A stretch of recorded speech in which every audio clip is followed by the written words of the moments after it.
Hey everyone, so today we're gonna tackling about Tarong Pinoy and its history and target games. First we go to objectives. Demonstrate understanding of participation and assessment of physical activities and physical fitness. Describe and explain the skills involved in the games of Larong Pinoy. Perform and execute the basic skills of the game correctly of Larong Pinoy. Reflect on how discipline in the game of Larong Pinoy. Next is history of Larong Pinoy. Larong Pinoy refers to traditional Filipino games that were commonly played by children in villages, communities in the Philippines like kanang mga kalye or sa probinsya. These games existed even before modern sports electronic games na implement like computer, siya, mga cellphone. They were created using simple and available materials like sleepers, sticks, stones, or cans for Larong Pinoy. So many Larong Pinoy games were influenced by Filipino culture and community life. They were usually played outdoor in streets, para itong ngayon ako ganiya, kalye, or fields sa kanang probinsya so that they were passed down through time kana ma-preserve ang atong culture. Larong Pinoy became popular because they promote fun, physical activity, teamwork, creativity, and sportsmanship.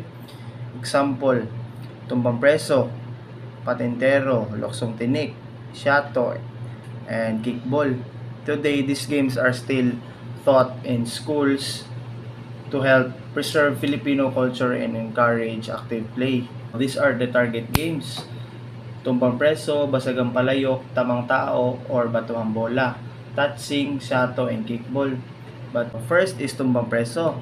Tumbang preso is a traditional Filipino game where players throw a sleeper to knock down a can. In Philippines, we call it bato lata. It guarded by a player called it. The goal is to hit the can without being tagged by a guard. Next is Basagang Palayok. Basagang Palayok is a traditional Filipino game where a player, usually blindfolded, tries to hit and break a hanging clay pot. In Philippines, we call it kulon or kulon, using a stake while others guided or distract them.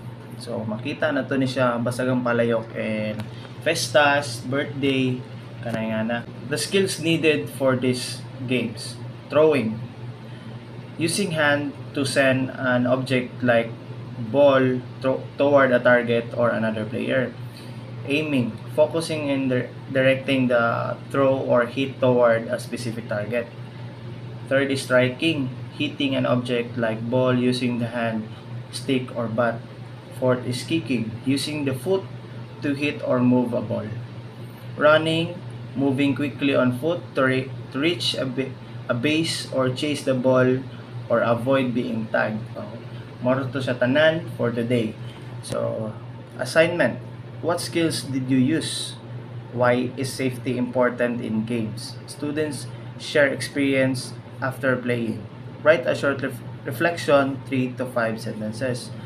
So that's all for today, class, and thank you for listening.